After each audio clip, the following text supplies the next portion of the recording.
আজ আমি আপনাদের শোনাতে যাচ্ছি শাহিন শাহে বাগদাদের এক এমন অসাধারণ মুরিদের কাহিনী যিনি সময়ের ফেরাউনকে চ্যালেঞ্জ করেছিলেন এবং মৃত্যুর চোখের দিকে চোখ রেখেছিলেন।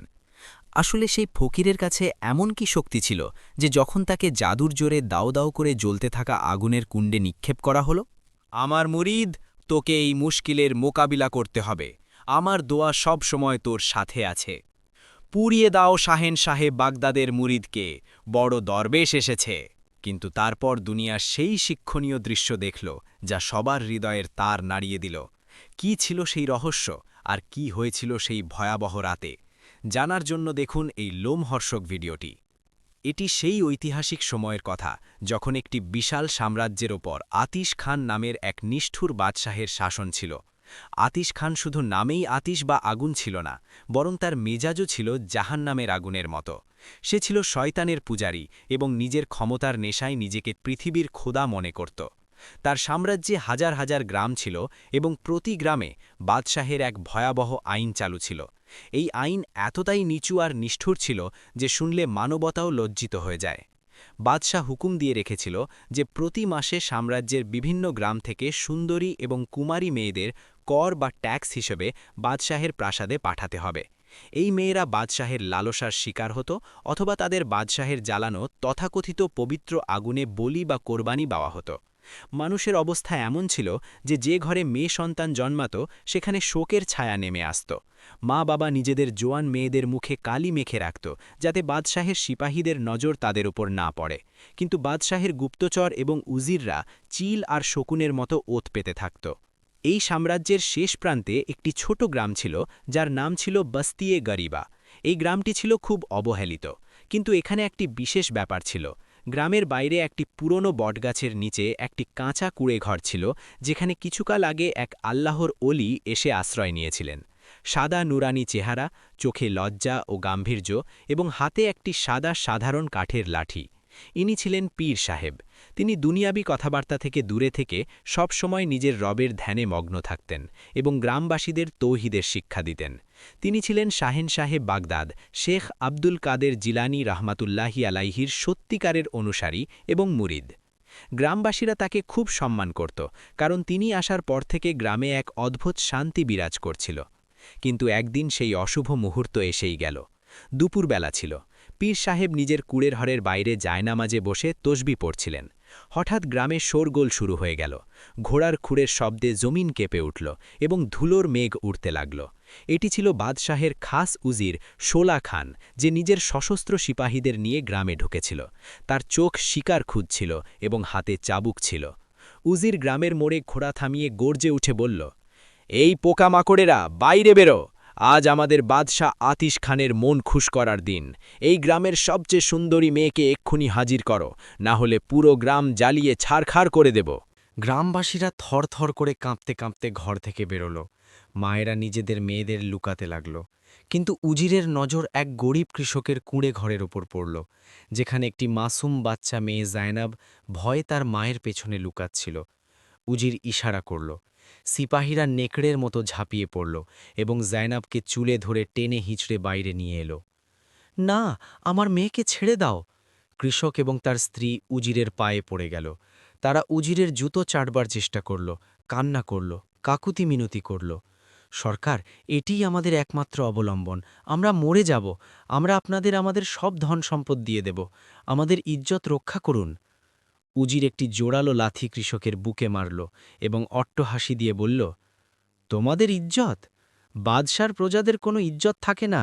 এই মেয়ে এখন প্রাসাদের শোভা বাড়াবে। জায়নাব চিৎকার করছিল। সে আকাশের দিকে তাকিয়ে দোহাই দিচ্ছিল। সিপাহীরা তাকে জবরদস্তি ঘোড়ায় তুলতে যাচ্ছিল। পুরো গ্রাম তামাশা দেখছিল। কারও সাহস ছিল না যে জালিমের হাত আটকাতে পারে। হঠাৎ জায়নাবের নজর গ্রামের কোণে থাকা সেই কুঁড়ে ঘরের উপর পড়ল, যেখানে পীর সাহেব ইবাদতে মশগুল ছিলেন। জায়নাব তার পুরো শক্তি দিয়ে চিৎকার করে বলল, বাবাজি বাঁচান! আল্লাহর অলিদের উপস্থিতিতে কি এভাবেই মেয়েদের সম্মান লুট হবে? আল্লাহর দোহাই, আমাকে সাহায্য করুন! এই চিৎকার কোনো সাধারণ চিৎকার ছিল না। এটি ছিল এক মজলুম মেয়ের ডাক, যা সরাসরি পীর সাহেবের হৃদয়ে গিয়ে বিঁধল। পীর সাহেবের হাত তসবিহেতে থেমে গেল। তার চেহারা, যা সব সময় শান্ত থাকত, এক মুহূর্তে লাল হয়ে গেল। এটা কি করে হতে পারে যে গাউসে পাকের এক গোলাম বেঁচে থাকতে তার সামনে কারো মেয়ের ইজ্জত লুট হবে? পীর সাহেব নিজের জায়গা থেকে উঠলেন।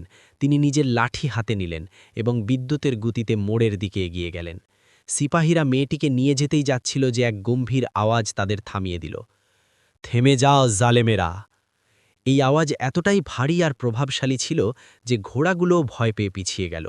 উজির শোলা খান ঘুরে দেখল তো সামনে এক ফকির দাঁড়িয়ে আছে, যার শরীরে তালি দেওয়া কাপড়, কিন্তু চোখে সিংহের মতো তেজ। উজির ঘৃণা ভরে বলল, তুই কে রে ফকির? তোর কি নিজের প্রাণের মায়া নেই? পীর সাহেব জায়নাবের দিকে তাকালেন, যে কাঁদছিল। তারপর উজিরের চোখে চোখ রেখে বললেন, আমি সেই রবের বান্দা, যিনি মেয়েদের রহমত করে পাঠিয়েছেন। খবরদার, যদি এই বাচ্চার গায়ে হাত দিয়েছ, এ কোনো যুদ্ধের লুট করা মাল নয়, এটি এই বাবার ইজ্জত, একে ছেড়ে দাও। উজির হেসে উঠল, পাগল ফকির, এটা বাদশার হুকুম। বাদশার মুখ থেকে বের হওয়া কথা আর ধনুক থেকে বের হওয়া তীর কখনো ফিরে আসে না। পীর সাহেব নিজের লাঠি জমিনে জোরে আঘাত করলেন। ঠক করে আওয়াজ প্রতিধ্বনিত হল। পীর সাহেব রাগান্বিত হয়ে বললেন, তবে গিয়ে তোর বাদশাকে বলিস যে এক ফকিরের হুকুম হল তীর ফিরেও আসে এবং ধনুকও ভেঙে যায়। যদি তুই এই বাচ্চাকে না ছাড়িস, তবে আমি তোর বাদশার প্রাসাদের ইট দিয়ে ইট বাজিয়ে দেব। উজির রাগে পাগল হয়ে গেল। সে তলোয়ার বের করে নিল। তোর এত বড় স্পর্ধা! সিপাহীরা, কেটে ফেলে এই ফকিরকে! 4 জন সিপাহী খোলা তলোয়ার নিয়ে পীর সাহেবের দিকে দৌড়ে এলো। গ্রামবাসীরা ভয়ের চোটে চোখ বন্ধ করে নিল। জয়নব চিৎকার দিল, কিন্তু তারপর যা ঘটল তা কেউ ভাবতেও পারেনি। পীর সাহেব নিজের জায়গা থেকে নড়লেন না। তিনি শুধু নিজের ডান হাত আকাশে তুললেন এবং ইয়া হাইয়ু ইয়া কাইয়ুম বলে আওয়াজ দিলেন। সিপাহীরা কাছে আসতেই তাদের ঘোড়াগুলো হঠাৎ হাওয়ায় লাফিয়ে উঠল এবং তাদের জামিনে আছাড় মারল। সিপাহীদের হাত যেন জমে গেল। তারা তলোয়ার তুলতে চাইছিল, কিন্তু তাদের শরীর নড়াচড়া করার ক্ষমতা হারিয়ে ফেলল। পীর সাহেব এগিয়ে গিয়ে উজিরের ঘোড়ার লাগাম ধরলেন। উজিরের কপালে ঘাম দেখা দিল। সে অনুভব করল যে এই ফকিরের ভেতর এমন কোনো শক্তি আছে যা তলোয়ারের চেয়েও ধারালো। পীর সাহেব ধীর কিন্তু কঠোর স্বরে বললেন, সোরা খান, এই বাচ্চাকে এখানেই নামিয়ে দাও এবং গিয়ে তোমার বাদশা আতিশ খানকে বলো যে শাহিন শাহে বাগদাদের এক সিপাহী এসে গেছে। অনেক জুলম করেছ তোমরা, এখন তোমাদের হিসাব দেওয়ার সময় এসে গেছে।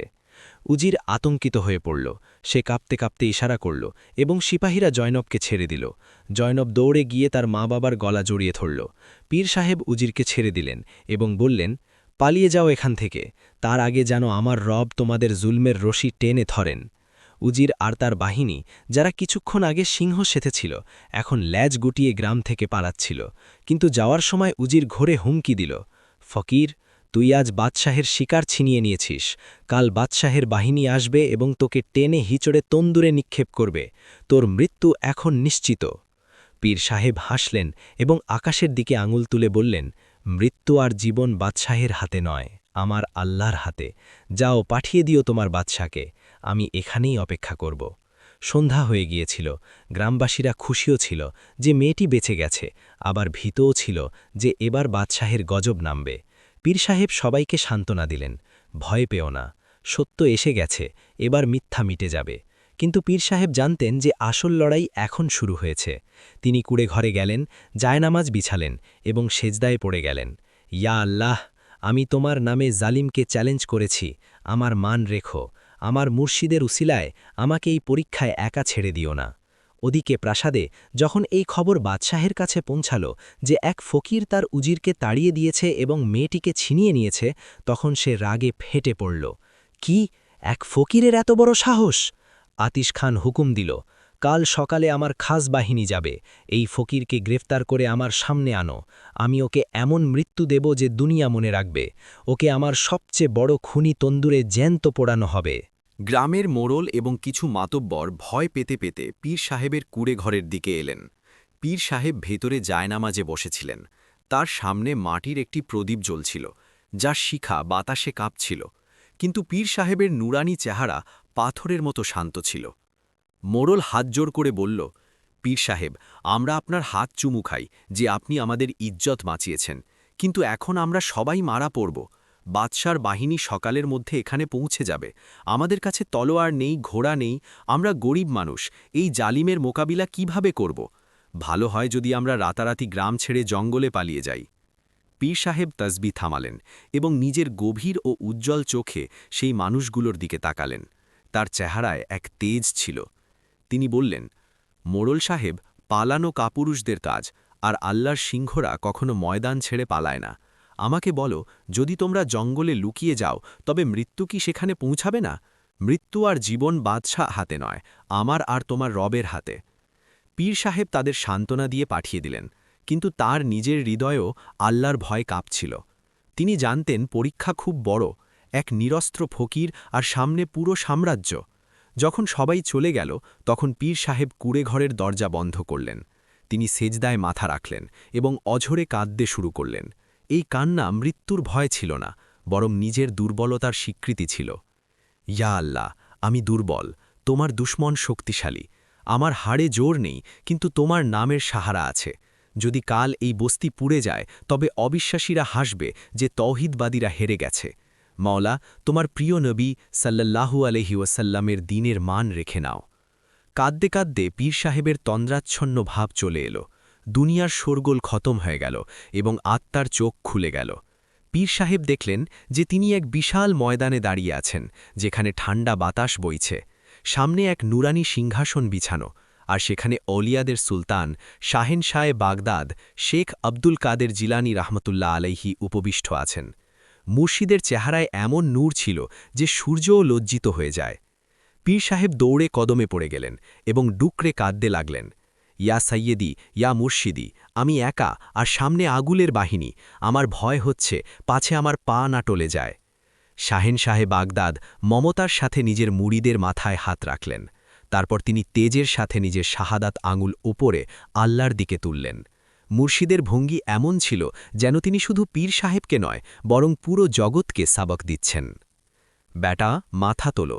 তুমি যখন আমাদের সম্পর্কের দাবি করেছ, তবে এই দুর্বলতা কেন? তুমি কি জানো না যে আগুনের স্বভাব হল পোড়ানো? কিন্তু আগুনের মালিক আল্লাহ। নমরুদও আগুন জ্বালিয়েছিল, অনেক বড় আগুন, কিন্তু হজরত ইব্রাহিম আলাইহিসসালামের বিশ্বাস সেই আগুনের চেয়ে বড় ছিল। পীর সাহেব আরজ করলেন, মুর্শেদ, আমার এখন কি করা উচিত? শাহেনশাহে বাগদাদ আকাশের দিকে ইশারা করে বললেন, ব্যাটা, নিজের নজর উপকরণের ওপর রেখো না, উপকরণে স্রষ্টা আল্লাহর ওপর রাখো। জালিম তার আগুনের ওপর ভরসা করে, তুমি তোমার হাসবুন আল্লাহর ওপর ভরসা করো। যাও এবং সেই গ্রামবাসীদের তৌহিদের শিক্ষা দাও। যখন অন্তর থেকে আল্লাহ ছাড়া অন্য কারো ভয় বেরিয়ে যাবে, তখন বাদশার আগুন ফুল হয়ে যাবে, নিজের জায়গা থেকে নড়বে না। কাল সকালে তুমি লড়বে না, তোমার পক্ষ থেকে তোমার রব লড়বে। এই শব্দগুলো পীর সাহেবের হৃদয়ে গেঁথে গেল। স্বপ্ন ভাঙল।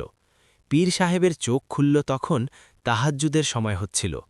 তার শরীর থেকে সমস্ত ভয় দূর হয়ে গিয়েছিল। তার মনে হচ্ছিল যেন তার পেছনে এক এমন পাহাড় দাঁড়িয়ে আছে যাকে দুনিয়ার কোনো শক্তি ফেলে দিতে পারবে না। সকাল হল তো গ্রামে আবার ভয়ের ঢেউ খেলে গেল। মানুষ নিজেদের মালপত্র বেঁধে পালানোর প্রস্তুতি নিচ্ছিল। পীর সাহেব নিজের কুঁড়েঘর থেকে বেরোলেন। তিনি দেখলেন মানুষ আতঙ্কিত। তিনি গ্রামের মাঝখানে একটি উঁচু মঞ্চে দাঁড়িয়ে গেলেন। পীর সাহেব উচ্চস্বরে ডাক দিলেন, হে লোকসকল, থামো, কোথায় পালাচ্ছ তোমরা? এক ব্যক্তি বলল, পীর সাহেব, বাদশার বাহিনী চলে আসবে, আমরা আমাদের জান বাঁচাতে চাই। পীর সাহেব নিজের লাঠি জমিনে জোরে আঘাত করলেন এবং বললেন, নির্বোধরা, তোমরা বাদশার আগুনকে ভয় পাও, আর সেই রবকে ভয় পাও না যিনি আগুনকে সৃষ্টি করেছেন। যদি আজ তোমরা পালিয়ে যাও তবে সারা জীবন পালিয়েই বেড়াতে হবে। এসো আমার কাছে, আমি তোমাদের এমন এক ঢাল দিচ্ছি যা দুনিয়ার কোনো তলোয়ার কাটতে পারবে না। মানুষ থেমে গেল। পীর সাহেব তাদের বসালেন এবং তৌহিদের শিক্ষা দিতে শুরু করলেন। আল্লাহ এক, ইজ্জত আর জিল্লাত তাঁর হাতে। এই বাদশাহ, এই উজির, এই আগুনের পূজারী, এরা সব মাটির পুতুল। যতক্ষণ আল্লাহ না চান এরা তোমাদের কোনো ক্ষতি করতে পারবে না। পীর সাহেবের কথায় শাহেনশাহে বাগদাদের দেওয়া প্রভাব ছিল। মানুষের হৃদয় বদলাতে লাগল। যারা মৃত্যুর ভয়ে কাঁপছিল তাদের চোখে বিশ্বাসের চমক আসতে লাগল। কৃষক এগিয়ে এসে বলল, পীর সাহেব, আমরা পালাব না, আমরা এখানেই মরব, কিন্তু আপনার সাথ ছাড়ব না। এখনও এই কথা হচ্ছিল যে গ্রামের বাইরে ধুলোর ঝড় উঠল। পাহারাদার চিৎকার করে বলল, এসে গেছে, বাদশার সিপাহীরা এসে গেছে। কিন্তু এইবার ব্যাপারটা ভিন্ন ছিল।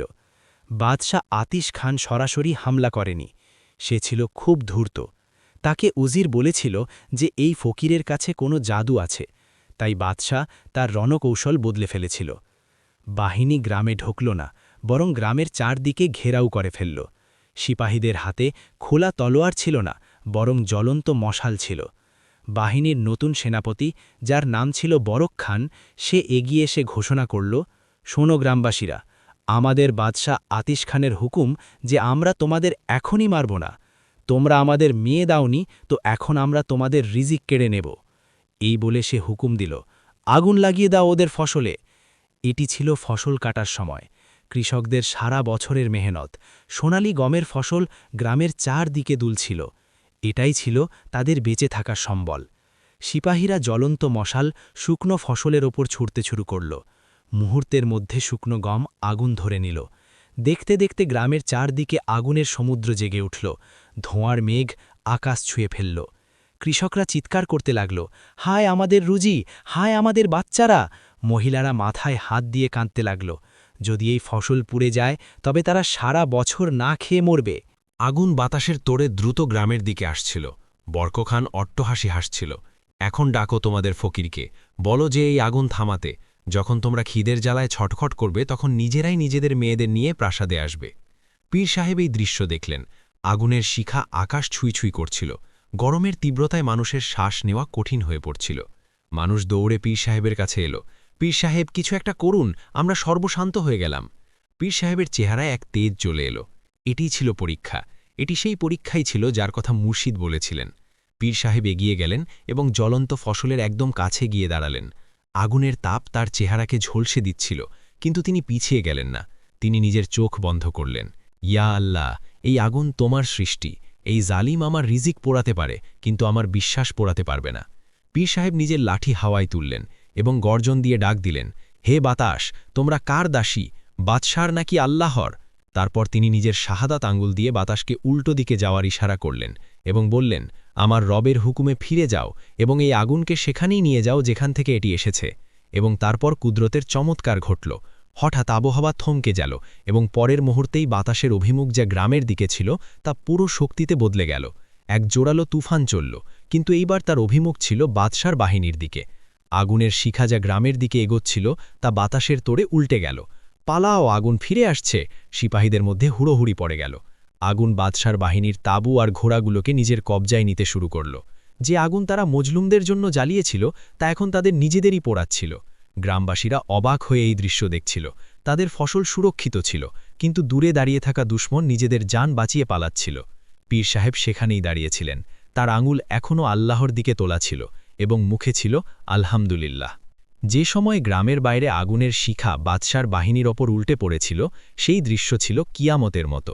সেই বাতাস যাকে আল্লাহর অলি নিজের আঙুলের ইশারায় হুকুম দিয়েছিলেন, তা এখন এক তুফানে পরিণত হয়েছিল। বাদশার সিপাহীরা যারা অহংকার নিয়ে এসেছিল, এখন জান বাঁচানোর জন্য চিৎকার করতে করতে পালাচ্ছিল। তাদের তাঁবু পুড়ে ছাই হয়ে গিয়েছিল এবং তাদের গর্ব ধুলোয় মিশে গিয়েছিল। গ্রামবাসীরা অবাক হয়ে খুশিতে এই দৃশ্য দেখছিল। সেই কৃষকরা যাদের ফসল পুড়ে যাওয়ার কথা ছিল, এখন আল্লাহর শুকরিয়ায় সেজদা করছিল। পীর সাহেব সেখানেই দাঁড়িয়েছিলেন। তার লাঠি এখনও জমিনে টেকানো ছিল এবং তার নজর ছিল আকাশে। তিনি ঘুরে গ্রামবাসীদের দেখলেন এবং বললেন, হে লোক সকল, খুশি মানাও, কিন্তু গাফেল থেকো না। জখমি সাপ বেশি বিপজ্জনক হয়। জালিম বাদশাহ এত সহজে হার মানবে না। ওদিকে রাজধানী শহরে বাদশাহ আতিশ খান নিজের প্রাসাদের ব্যালকনিতে দাঁড়িয়ে অস্থির হয়ে বাহিনীর ফেরার অপেক্ষা করছিল। সে নিশ্চিত ছিল যে এতক্ষণে সেই বিদ্রোহী গ্রাম ছাইয়ের স্তূপ হয়ে গেছে এবং সেই ফকিরকে শিকলবন্দী করে আনা হচ্ছে। হঠাৎ প্রাসাদের দরজা খুলল এবং সেনাপতি বরক খান খুব খারাপ অবস্থায় ভেতরে ঢুকল। তার জামা কাপড় পোড়া ছিল, চেহারা কালিতে মাখা ছিল এবং সে ভয়ে কাঁপছিল। সে বাদশার পায়ে পড়ে গেল। বাদশাহ সালামাত, গাজাব হয়ে গেছে, আমরা হেরে গেছি। বাদশার চোখের রক্ত নেমে এলো। সে বরক খানকে লাথি মারল। হেরে গেছি? আমার কাছে এত বড় ফজ, এত আগুন, আর তোমরা এক নিরস্ত্র ফকিরের কাছে হেরে গেলে। বরকখান হাঁপাতে হাঁপাতে বলল, সরকার, ও মানুষ নয়, ও কোনো বিপদ।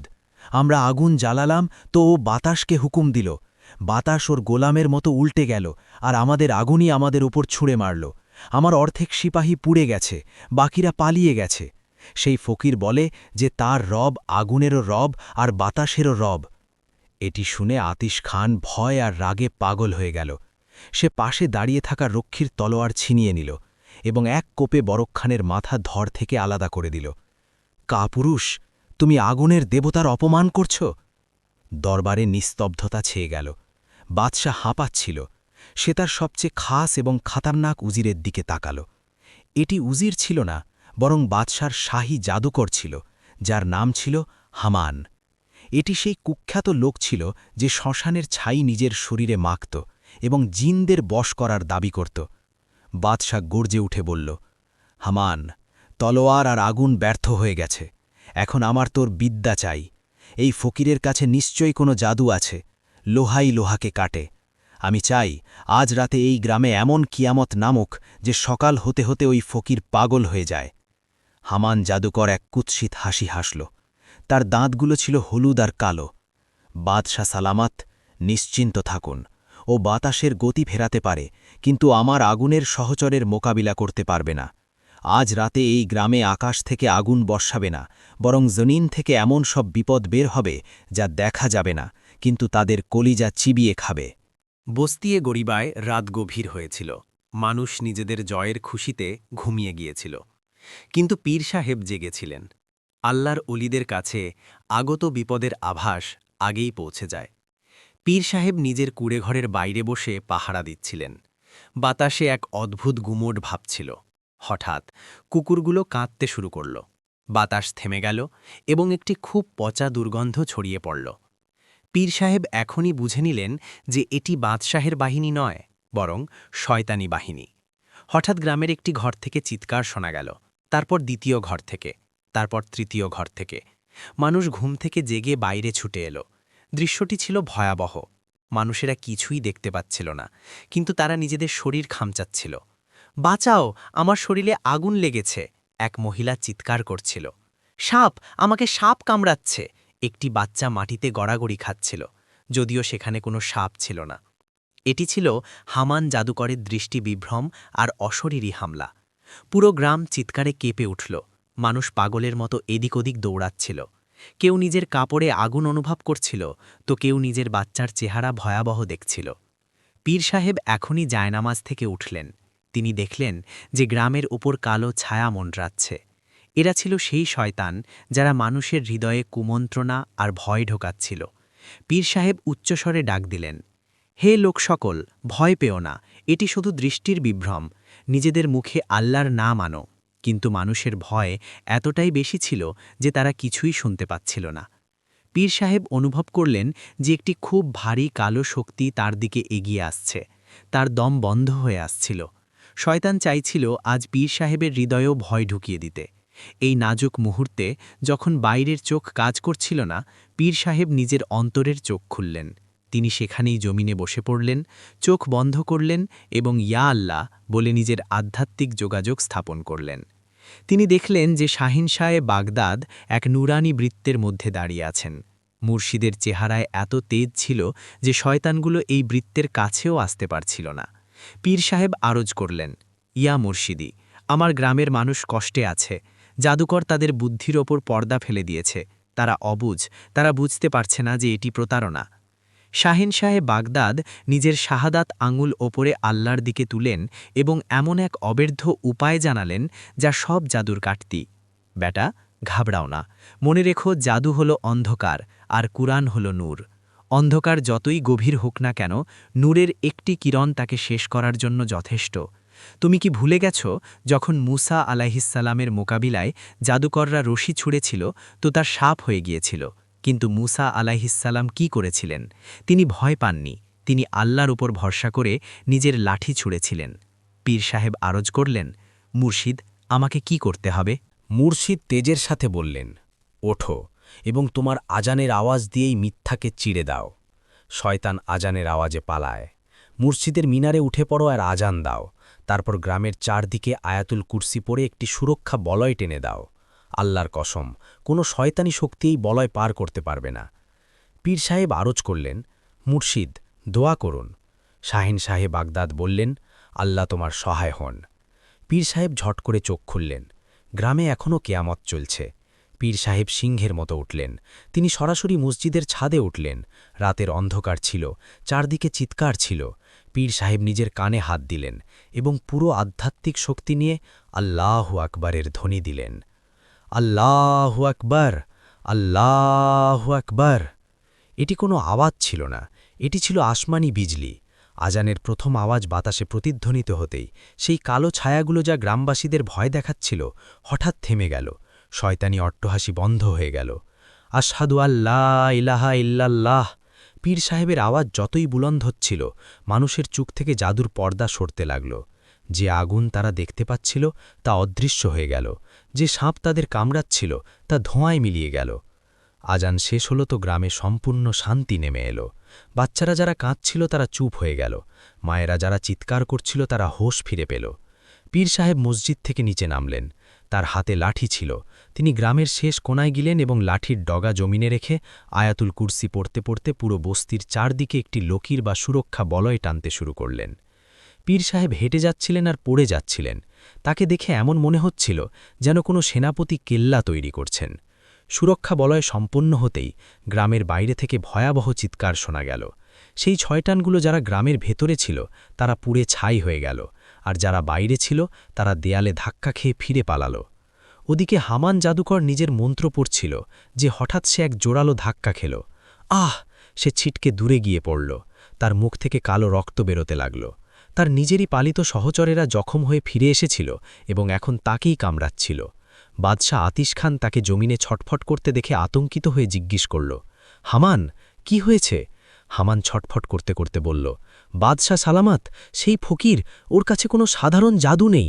ও নূরের দেয়াল খাড়া করে দিয়েছে। আমার শয়তানগুলো পুড়ছে, আমি বরবাদ হয়ে গেলাম। এই বলে হামান অজ্ঞান হয়ে গেল। আতিশ খান নিজের সিংহাসনে পড়ে গেল। তার চেহারা ঘামে ভিজে গিয়েছিল। সে জাদুও পরীক্ষা করে নিল, শক্তিও পরীক্ষা করে নিল, কিন্তু সেই ফকির ভাঙল না। এখন বাদশার চোখে এক এমন নিষ্ঠুরতা জেগে উঠল যা আগে কখনো জাগেনি। সে আস্তে করে বলল, ঠিক আছে, যদিও জাদু আর আগুনে না মরে, তবে এবার আমি ওকে নিজে মারব। কাল আমি ওকে মৃত্যুর নিমন্ত্রণপত্র পাঠাব। আমি ওকে প্রাসাদে ডাকব ধোকা দিয়ে, আর তারপর আমি দেখব যে তার ক্ষুধা তাকে আমার খাঁচা থেকে কিভাবে বের করে। ওদিকে বস্তিতে পীর সাহেব শুকরানা সেজদা আদায় করছিলেন, কিন্তু তার কাছে আভাস আসছিল যে পরবর্তী আঘাত হবে মুনাফেকি আর ধোকার। বাদশাহ নিজের সিংহাসন থেকে উঠে নিজের তলোয়ার বের করল এবং পাগলের মতো চিৎকার করে বলল, অনেক হয়েছে, আমি এই ফকিরকে অনেক ছাড় দিয়ে দিয়েছি। ও আমার জাদুকে হারাতে পারে, বাতাসকে ঘোরাতে পারে, কিন্তু ও কি আমার হাজার হাজার বাহিনীকে আটকাতে পারবে? বাদশাহ তার সেনাপতিকে হুকুম দিল, নিজের পুরো বাহিনী তৈরি করো, তোপখানা বের করো, পাথর ছোঁড়ার যন্ত্র তৈরি করো। আজ আমরা এই বস্তিয়ে গরিবার ওপর হামলা করব না, বরং একে পৃথিবীর মানচিত্র থেকে মুছে দেব। এদিকে বস্তিতে মানুষজন ফজরের নামাজের পর পীর সাহেবের কাছে বসেছিল যে হঠাৎ জমিন কেঁপে উঠল। এটি ভূমিকম্প ছিল না, বরং বাদশার 10,000 লস্করের কদমের ধমক ছিল। মানুষ ঘরের ছাদে উঠল তো তাদের পায়ের তলা থেকে মাটি সরে গেল। গ্রামের চারদিকে যেদিকেই নজর যেত শুধু ফজ আর ফজ ছিল। বাদশার সিপাহীরা গ্রামকে চারদিক থেকে ঘিরে ফেলেছিল। তাদের কাছে বড় বড় মেশিন ছিল যার ওপর জ্বলন্ত আগুনের গোলা রাখা হয়েছিল, যা এক ইশারায় পুরো গ্রামকে ছাই বানানোর জন্য প্রস্তুত ছিল। সেনাপতি এগিয়ে এলো এবং গর্জে উঠে ঘোষণা করল, শোনো গ্রামবাসীরা, আমাদের বাদশার হুকুম শেষ হুকুম। আমরা তোমাদের সাথে লড়াই করতে আসিনি, আমরা শুধু এই একজন ফকিরকে নিতে এসেছি। যদি তোমরা আগামী 1 ঘণ্টার মধ্যে এই ফকিরকে আমাদের হাতে তুলে দাও তবে তোমাদের মাফ করে দেওয়া হবে, কিন্তু যদি তোমরা অস্বীকার করো তবে এই গ্রামের শিশু থেকে বৃদ্ধ সবাইকে এই আগুনের গোলায় পুড়িয়ে মারা হবে। এই হুমকি শুনে গ্রামে হাহাকার পড়ে গেল। মায়েরা নিজেদের সন্তানদের বুকে জড়িয়ে ধরে কাঁদতে লাগল। মৃত্যু তাদের মাথার ওপর দাঁড়িয়েছিল। কিন্তু এই সময় এক অদ্ভুত দৃশ্য দেখতে পাওয়া গেল। গ্রামের বুড়ো কৃষক জাইনবের বাবা এগিয়ে এলো এবং চিৎকার করে বলল, জালিমেরা শুনে রাখো, আমরা কাটতে পারি, পুড়তে পারি, কিন্তু আমাদের মহসিন, আমাদের পীর সাহেবকে তোমাদের হাতে তুলে দেব না। তিনি আমাদের ইজ্জত বাঁচিয়েছিলেন, আজ আমরা তার ওপর জান কুরবানি করে দেব। পুরো গ্রাম ঢাল হয়ে পীর সাহেবের কুড়ে ঘরের সামনে দাঁড়িয়ে গেল। মানুষ হাতে লাঠি আর পাথর তুলে নিল। তাদের চোখে মৃত্যুর ভয় ছিল না, বরং প্রেমের আগুন ছিল। পীর সাহেব নিজের কুড়ে ঘরে জায়নামাজে বসে এসব শুনছিলেন। তার চোখে জল এসে গেল। এটি সেই গরিব মানুষগুলোর মহব্বত ছিল, যারা তাকে বাঁচানোর জন্য মৃত্যুর সামনে দাঁড়িয়েছিল। পীর সাহেব আকাশের দিকে তাকালেন এবং আরজ করলেন, ইয়া আল্লাহ, এই মাসুম মানুষগুলো আমার খাতিরে নিজেদের জান দিচ্ছে। তোমার মেহবুবের দিন কি এই শেখায় যে নিজের জান বাঁচানোর জন্য হাজার হাজার নিরপরাধ মানুষকে মরতে দেওয়া হবে? না, কক্ষণও নয়। পীর সাহেব নিজের লাঠি তুললেন এবং কুড়ে ঘর থেকে বাইরে বেরিয়ে এলেন। তার চেহারায় এক অদ্ভুত প্রশান্তি এবং শেহেনশাহে বাগদাদের দেওয়া সাহস ছিল। তিনি উচ্চস্বরে বললেন, থেমে যাও আমার প্রিয়জনেরা। সবাই ঘুরে দেখতে লাগল। পীর সাহেব এগিয়ে এসে গ্রামবাসীদের বললেন, রাস্তা থেকে সরে যাও, আমি চাই না আমার কারণে একটি বাচ্চারও রক্ত ঝরুক। আমার জান তোমাদের সবার জানের চেয়ে বেশি দামি নয়।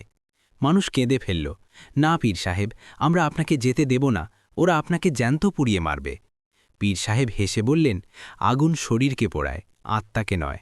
আমি নিজেই যাব, এটি আমার যুদ্ধ এবং এটি আমিই শেষ করব। পীর সাহেব ভিড় চিড়ে এগিয়ে গেলেন এবং শোলা বাদশার লস্করের সামনে গিয়ে দাঁড়িয়ে গেলেন। তিনি সেনাপতির চোখের দিকে তাকিয়ে বললেন, আমিই সেই ফকির যাকে তোমরা খুঁজছ। ছেড়ে দাও এই মাসুমদের, আমি ধরা দিচ্ছি। সেনাপতি অট্টহাসে হাসল এবং ফৌরান সিপাহীদের ইশারা করল। সিপাহীরা নেকড়ের মতো ঝাঁপিয়ে পড়ল এবং পীর সাহেবকে শিকল দিয়ে বেঁধে ফেলল। পীর সাহেব কোনো বাধা দিলেন না। তিনি চাইলে লাঠি মেরে জমিন চিড়ে দিতে পারতেন, কিন্তু তিনি সাবারের পথ বেছে নিলেন। পীর সাহেবকে টেনে হিচড়ে বাদশার প্রাসাদে আনা হল। বাদশাহ আতিশ খান যখন পীর সাহেবকে শিকলবন্দি দেখল, তখন তার খুশির সীমা রইল না। অবশেষে সিংহ খাঁচায় এসেই গেল। শুনেছিলাম তুমি খুব বড় জাদুকর, আজ নিজের জান কেন বাঁচালে না? পীর সাহেব বাদশার দিকে তাকিয়ে বললেন, আতিশ খান, আমি নিজের জান বাঁচাইনি যাতে আমি মানবতাকে বাঁচাতে পারি। তুই তোর ক্ষমতার ওপর অহংকার করিস, আমি আমার রবের রহমতের ওপর ইয়াকিন রাখি। বাদশাহ রাগে হুকুম দিল, এর মুখ বন্ধ করো, নিয়ে যাও একে জাহান্নামের কুঠুরিতে। পীর সাহেবকে প্রাসাদের সেই ভয়াবহ ভূগর্ভস্থ কক্ষে ফেলে দেওয়া হলো, যা বাদশার বড় তন্দুরের ঠিক নিচে ছিল। ওখানে দেওয়ালগুলো গরম ছিল এবং মাটি জ্বলছিল। ওখানে পান করার জল ছিল না, শুধু ধোঁয়ার শ্বাসরোধ করা অবস্থা ছিল। পীর সাহেব সেই তপ্ত মাটির ওপর বসে পড়লেন। শারীরিক কষ্ট অনেক বেশি ছিল, কিন্তু আধ্যাত্মিক যোগাযোগ মজবুত ছিল। গভীর রাতের সময় ছিল। গরমে পীর সাহেবের কণ্ঠ শুকিয়ে কাঠ হয়ে গিয়েছিল। তিনি সিজদায় মাথা রাখলেন এবং নিজের রবের কাছে প্রার্থনা করলেন। মওলা ইব্রাহিম আলাহিসাল্লাম আগুনের মধ্যে গিয়েছিলেন। ইমাম হোসাইন রাজিয়াল্লাহু আনহু তৃষ্ণা সহ্য করেছিলেন। আমি তাদের নগণ্য গোলাম, আমাকে সাহস দাও। আমার ভয় হচ্ছে পাছে শরীরের দুর্বলতা আমার ইমানকে নাটুলিয়ে দেয়। এই অবস্থায় পীর সাহেবের চোখ লেগে গেল। স্বপ্নের দৃশ্য বদলে গেল। সেই তপ্ত কুঠুরি এক শীতল বাগানে বদলে গেল। সামনে ঝর্ণা বইছিল এবং শাহেনশাহে বাগদাদ উপবিষ্ট ছিলেন। পীর সাহেব কাঁদতে কাঁদতে কদমে পড়ে গেলেন। মুর্শিদি, পরীক্ষা খুব কঠিন, কালোরা আমাকে আগুনে ছুঁড়ে মারবে। শাহেনশাহে বাগদাদ মমতার সাথে তাকে তুললেন। তার হাতে ঠান্ডা জলের পাত্র ছিল। তিনি পীর সাহেবকে পান করালেন এবং তারপর তেজের সাথে নিজের শাহাদাত আঙুল ওপরে আল্লাহর দিকে তুললেন। বেটা, এই কোরবানি বৃথা যাবে না। তুমি আজ নিজের জান পেশ করে হাজার হাজার জান বাঁচিয়েছ। এটি নবীদের সুন্নাত। শোনো, কাল বাদশাহ যে আগুন তোমার জন্য জ্বালাবে, আল্লাহ সেই আগুনকেই তোমার জন্য গুলজার বানিয়ে দেবেন। তুমি একা নও, কাল তোমার সাথে ফেরেশতারা থাকবে। শুধু নিজের মুখে লা ইলাহা ইল্লাল্লাহুর জিকির রেখো। তারপর মুর্শিদ এক সুসংবাদ দিলেন। কাল যখন তুমি আগুনে যাবে, তখন মানুষ দেখবে যে আগুন আল্লাহর বন্ধুদের কিভাবে সম্মান করে। তোমার একটা চুলও পুড়বে না, কিন্তু সেই বাদশার সমস্ত অহংকার পুড়ে ছাই হয়ে যাবে। পীর সাহেব জেগে উঠলেন। তার তৃষ্ণা মিটে গিয়েছিল। শরীরের ক্লান্তি শেষ হয়ে গিয়েছিল। এখন তার মনে মৃত্যুর ভয় ছিল না, বরং শাহাদাতের আকাঙ্ক্ষা ছিল।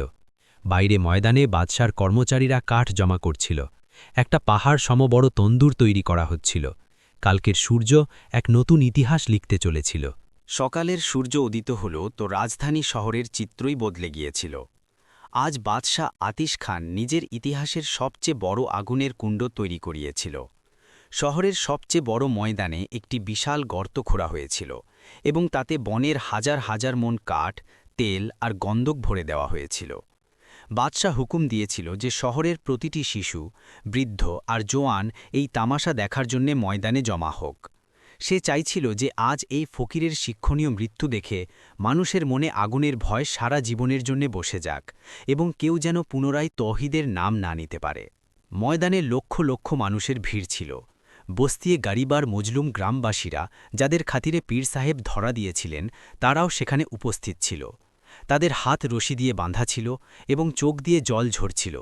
জায়নাব, সেই বাচ্চা মেয়েটি যাকে বাঁচানো হয়েছিল, নিজের মায়ের সাথে লেপ্টে কাঁদছিল, বাবাজিকে বাঁচান, তিনি আমাদের কারণে পুড়ছেন।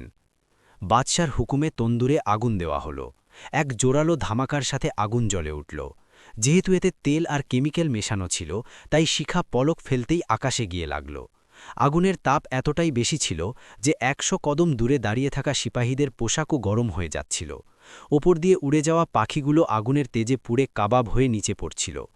বাদশাহ আতিশ খান নিজের সোনার তখতে বসে এই দৃশ্য দেখে খুশিতে আত্মহারা হচ্ছিল।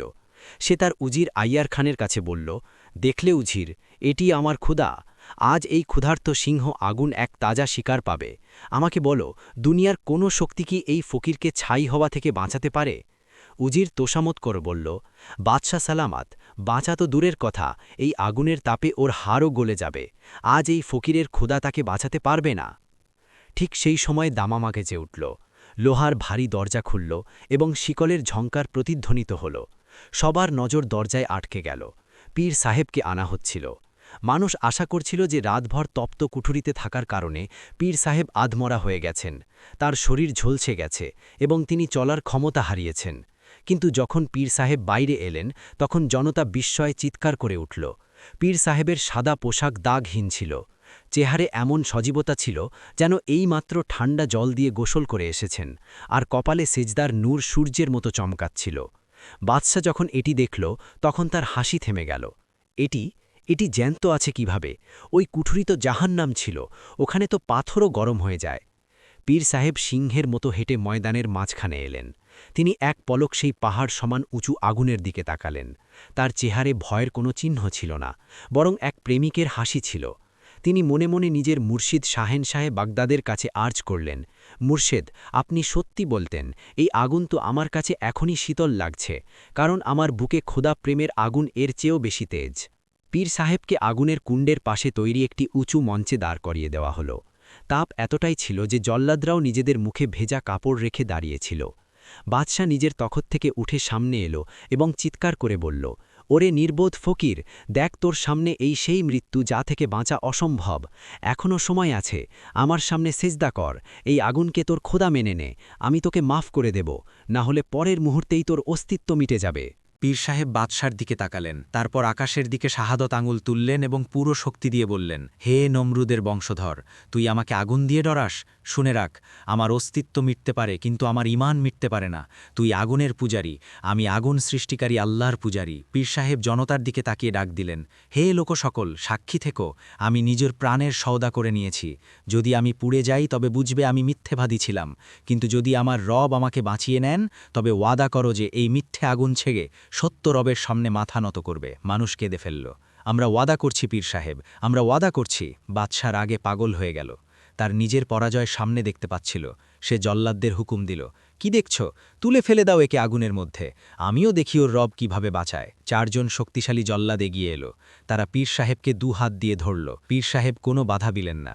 তিনি নিজের চোখ বন্ধ করে নিলেন এবং দুনিয়ার সাথে যোগাযোগ ছিন্ন করলেন। এই নাজুক মুহূর্তে যখন মৃত্যু মাত্র 1 ইঞ্চি দূরে ছিল, পীর সাহেবের আত্মা বাইতুল্লাহ কাবার তাওয়াফে পৌঁছে গেল।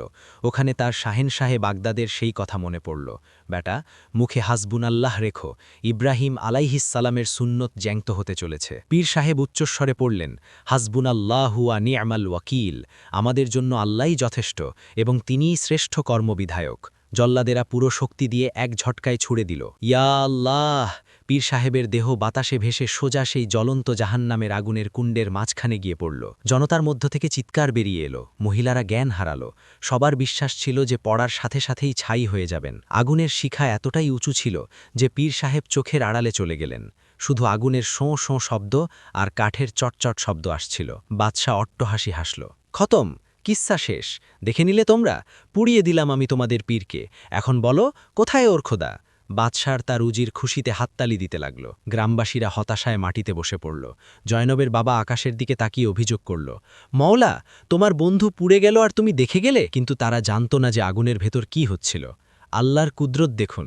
যেমনই পীর সাহেল আগুনের সমুদ্রে পড়লেন, আল্লাহ আগুনকে হুকুম দিলেন, ইয়া নারু কুনি বারদাউ ওয়া সালামা, হে আগুন, শীতল হয়ে যাও এবং শান্তিদায়ক হয়ে যাও। আগুনের শিখা যা লোহা গলিয়ে দিতে পারত, তা পীর সাহেবের শরীরে স্পর্শ করতেই ফুলের পাপড়ি হয়ে গেল। আগুন বাইরে থেকে জ্বলছিল, দুনিয়া শিখা দেখতে পাচ্ছিল, কিন্তু ভেতরে ভেতরে এক সবুজ বাগান তৈরি হয়ে গিয়েছিল। পীর সাহেব আগুনের মাঝখানে জ্বলন্ত কাঠের ওপর এতটা শান্তিতে বসেছিলেন যেন মখমলের বিছানায় আছেন। না তার পোশাক পুড়ল, না তার চুল ঝলসে গেল, এমনকি তার বেড়িগুলো গলে নিচে পড়ে গেল, কিন্তু তার ত্বকে আজ পর্যন্ত লাগল না। পীর সাহেব ওখানেই আগুনের ভেতর সেজদা করলেন। এটি ইতিহাসের সবচেয়ে অদ্ভুত সেজদা ছিল। বাইরে মৃত্যুর নাচ ছিল, ভেতরে জীবনের শান্তি ছিল। বাইরে বাদশাহ উৎসব পালন করছিল যে সে শত্রুকে শেষ করে দিয়েছে, কিন্তু তার খবর ছিল না যে সে শত্রুকে শেষ করেনি, বরং নিজের শেষ পরিণতিকে নিমন্ত্রণ জানিয়েছে। কয়েক ঘণ্টা কেটে গেল। সেই আগুন যাতে পীর সাহেবকে ফেলা হয়েছিল তা নিজের পুরো তেজ নিয়ে জ্বলতে থাকল। তার শিখা এতটাই উঁচু ছিল যে শহরের প্রাচীরের বাইরে থেকেও দেখা যাচ্ছিল। কাঠ পুড়ে কয়লা হচ্ছিল এবং ধোঁয়ার মেঘ আকাশকে কালো করছিল। বাদশাহ আতিশ খান আর তার দরবারীরা নিজেদের আসনে বসে মদের পেয়ালা ঠুকছিল। তারা নিশ্চিত ছিল যে এতক্ষণে সেই ফকিরের নাম নিশানাও মুছে গেছে। বাদশাহ অহংকারের সাথে বলল, উজির, দেখলে, যে আগুনকে পুজো করে না তার এই পরিণতিই হয়। এখন কেউ এই ছাই থেকে ওর হাড়ও খুঁজে পাবে না। এদিকে ময়দানের এক কোণে বাধা গ্রামবাসীরা অঝরে কাঁদছিল। জয়নবের মা আকাশের দিকে তাকিয়ে ফরিয়াদ করল, ইয়া আল্লাহ, তুমি হজরত ইব্রাহিম আলাইহিসসালামকে বাঁচিয়েছিলে, আমাদের পীর সাহেবকেও বাঁচিয়ে নাও। সন্ধ্যা হতে চলল, আগুনের তেজ কমতে লাগল, শিখা থিতিয়ে এলো এবং শুধু জ্বলন্ত অঙ্গার বাকি রইল। বাদশাহ নিজের তখত থেকে উঠল, তার মুখে এক শয়তানি হাসি ছিল। চলো গিয়ে দেখি এই বিদ্রোহীর শেষ দশা, আমি ওর ছাই বাতাসে উড়িয়ে দিতে চাই। বাদশাহ, উজির আর সিপাহীরা সেই বড় গর্তের কিনারা এলো। তাপ এখনও অনেক বেশি ছিল। বাদশাহ রুমাল মুখে দিয়ে ঝুঁকে নিচে দেখল। ধোঁয়ার কারণে কিছু পরিষ্কার দেখা যাচ্ছিল না। বাদশাহ হুকুম দিল, জল ঢালো, যাতে ধোঁয়া শেষ হয় আর আমরা তামাশা দেখতে পারি। সিপাহীরা চামড়ার থলি থেকে জল ঢালতে শুরু করল। ছন ছন আওয়াজের সাথে বাষ্প উঠল। যেমন যেমন ধোঁয়া সরতে লাগল, জনতার শ্বাস বন্ধ হতে থাকল, এবং তারপর যখন বাতাসের একটা ঝাপটা এলো আর শেষ পর্দা সরে গেল, তখন সেই দৃশ্য সামনে এলো যা বাদশার হোশ উড়িয়ে দিল। বাদশার চোখ কুটোর থেকে বেরিয়ে আসার মতো অবস্থা হল। তার হাত থেকে তলোয়ার ছিটকে পড়ে গেল। তার মুখ থেকে শুধু একটি শব্দই বেরোল, অসম্ভব। নিচে গর্তে যেখানে টনটন কাঠ পুড়ে ছাই হয়ে গিয়েছিল আর লোহা গলে গিয়েছিল, সেখানে মাঝখানে পীর সাহেব জ্যান্ত এবং শান্তভাবে বসেছিলেন। তার সাদা পোশাকে ছাইয়ের একটা কণাও ছিল না।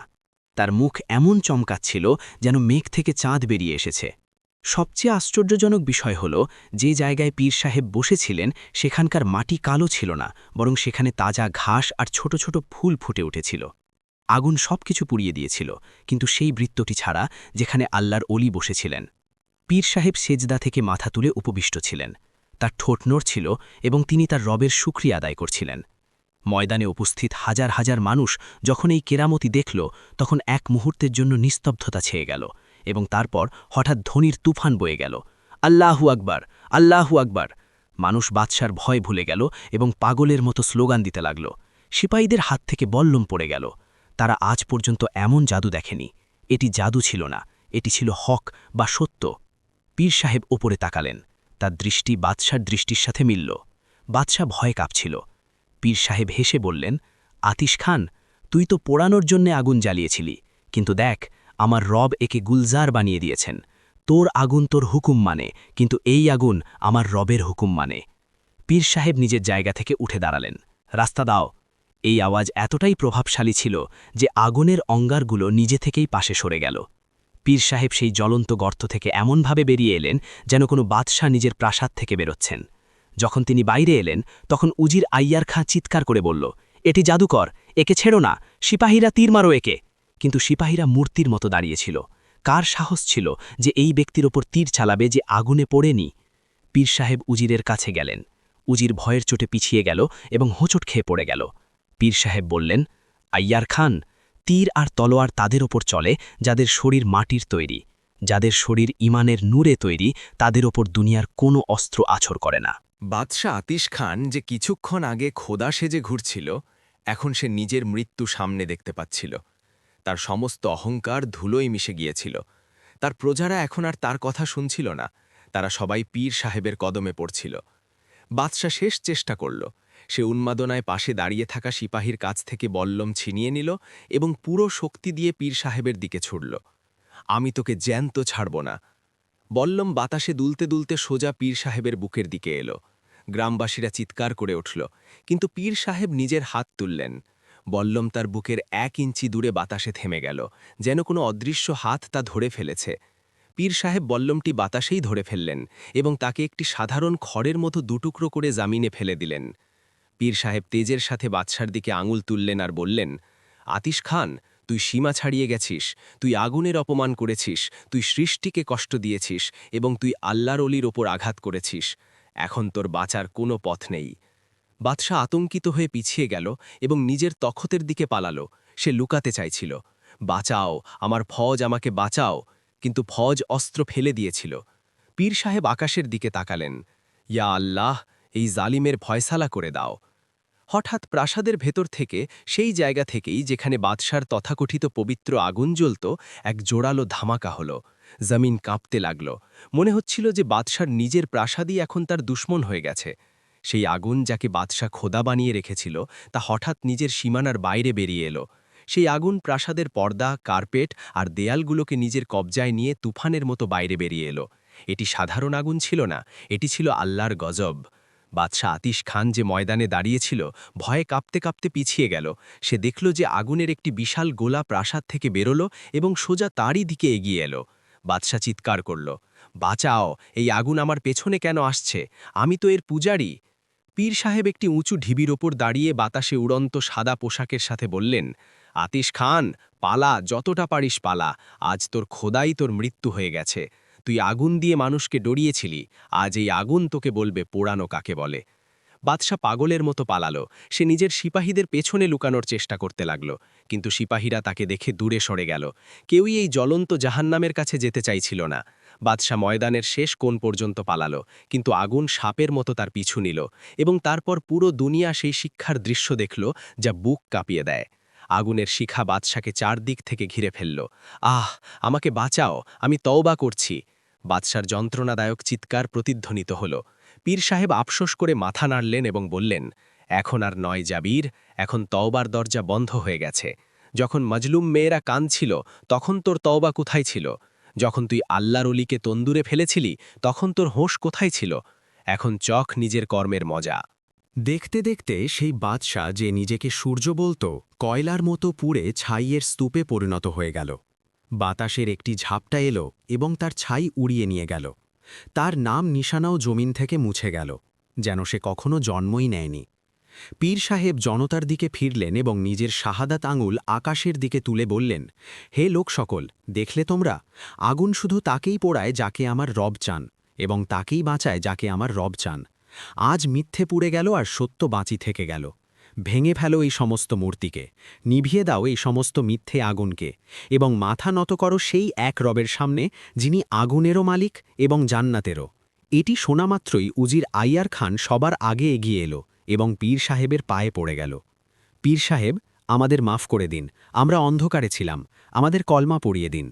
তারপর সেনাপতি, তারপর সিপাহী এবং পুরো শহর সবাই সেজদায় পড়ে গেল। আকাশ লা ইলাহা ইল্লাল্লাহ মুহাম্মাদুর রাসূলুল্লাহর ধ্বনিতে মুখরিত হয়ে উঠল। বিশাল জয়ের পর সেই রাতেই পীর সাহেব এই পুড়ে যাওয়া প্রাসাদের জায়গায় একটি নতুন মসজিদের ভিত্তি স্থাপন করলেন। রাতের শেষ প্রহর ছিল, সবাই ঘুমিয়ে গিয়েছিল, কিন্তু পীর সাহেব জেগেছিলেন। তার চোখে ঘুম ছিল না, বরং শুকরিয়ার জল ছিল। পীর সাহেব মসজিদের উঠানে জায়নামাজে বসেছিলেন। তার হৃদয় নিজের মুর্শিদের স্মৃতিতে ব্যাকুল হচ্ছিল। ইয়া আল্লাহ, এই ইজ্জত, এই জয়, এই কেরামতি সবই তোমার করুণা এবং আমার মুর্শিদ শাহেনশাহে বাগদাদের কৃপা। যদি তিনি আমাকে পথ না দেখাতেন তবে আমি কবেই ভেঙে পড়তাম। এই অবস্থায় পীর সাহেবের তন্দ্রা এলো। বাতাসে গোলাপ আর আতরের সুবাস ছড়িয়ে পড়ল। এক অত্যন্ত সুন্দর আর নুরানি দৃশ্য সামনে এলো। পীর সাহেব দেখলেন যে সৈয়দনা মহিউদ্দিন শেখ আব্দুল কাদের জিলানী রহমতুল্লাহ আলাইহি সামনে উপবিষ্ট আছেন। আজ তার চেহারায় তেজ নয়, বরং একটি খুব মিষ্টি হাসি ছিল। পীর সাহেব কাঁদতে কাঁদতে দৌড়ে কদমে লেপটে গেলেন। মুর্শিদি, আপনি এসে গেছেন। আপনার দেওয়া সাহস আমাকে জয়ী করেছে। আগুন ফুল হয়ে গেছে মুর্শিদ, আগুন ফুল হয়ে গেছে। শাহিনশাহে বাগদাদ মায়ার সাথে পীর সাহেবকে তুললেন, তার চোখের জল মুছিয়ে দিলেন এবং এমন এক উপদেশ দিলেন যা কিয়ামত পর্যন্ত আসা মুরিদদের জন্য আলোর পথ হয়ে রইল। মুবারক হো আমার সন্তান, তুমি আজ প্রমাণ করে দিয়েছ যে তুমি আমাদের সত্যিকারের মুরিদ। কিন্তু আমার একটি কথা সব সময় মনে রেখো। মুর্শিদ নিজের শাহাদাত আঙুল ওপরে তুললেন এবং বললেন, বেটা, কখনো এই অহংকারে থেকো না যে এই কেরামতি তুমি দেখিয়েছ। কেরামতি অলির শক্তি নয়, বরং আল্লাহর আনুগত্যের পুরস্কার হয়। যখন বান্দা নিজের ইচ্ছাকে আল্লাহর ইচ্ছায় বিলীন করে দেয়, তখন আল্লাহ প্রকৃতি, আগুন, জল, বাতাসকে সেই বান্দার গোলাম বানিয়ে দেন। তারপর বললেন, আমার এই নসিহাত নিজের মানুষের কাছে পৌঁছে দিও। যখনই কঠিন সময় আসবে, যখনই জালিম ঘিরে ধরবে, তখন কোনো বাদশা বা উজিরের দিকে তাকাবে না, শুধু রাব্বে কাবার দিকে তাকাও। আর যখন তোমার সাহস ভেঙে যেতে লাগবে, তখন আমার ওসিলা তেশ করো। আল্লাহ তার প্রিয়ভাজনদের ওসিলায় কখনো কাউকে খালি হাতে ফেরান না। যাও, এখন তুমি আর শুধু পীর নও, এখন তুমি এই বস্তির নিগাহাবান। আল্লাহর সৃষ্টির সেবা করো, এটিই বেলায়েতের আসল রহস্য। তো দর্শকবৃন্দ, এটি ছিল একজন সত্যিকারের আশিক এবং অলি আল্লাহর দাস্তান। যদি আপনারা এই কাহিনী থেকে এই শিক্ষা পেয়ে থাকেন যে ঈমান দুনিয়ার সব শক্তির চেয়ে বড়, তবে কমেন্টে সুবহানাল্লাহ বা শাহেনশাহ অবশ্যই লিখবেন। ভিডিওটিকে লাইক করুন, শেয়ার করুন এবং আমাদের চ্যানেলটিকে সাবস্ক্রাইব করুন, যাতে এমনই ঈমান জাগানিয়া কাহিনী আপনাদের কাছে পৌঁছতে থাকে। জাযাকাল্লাহু খায়রান।